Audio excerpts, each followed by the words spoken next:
غرڅنۍ د تورو غرونو فنا کیږي، که سپوږمۍ د ګړنګونو فنا کیږي. ما یو دیوال ترمنځ زغملی نشو، هغه زیزي د ملکونو فنا کیږي. ما وجلو له سپرلي د ځان سره کړي، ما چې ویني د ګلونو فنا کیږي.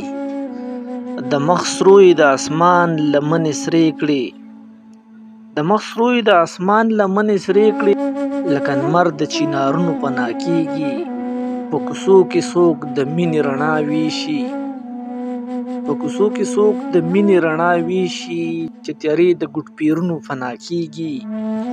چې رښتونو سوي هغه رښتیا کیږي، دروغجن د دیوالونو فنا کیږي.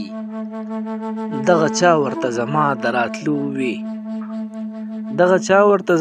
راتلو ووی، دغه څوک چې د ورونو فنا کیږي.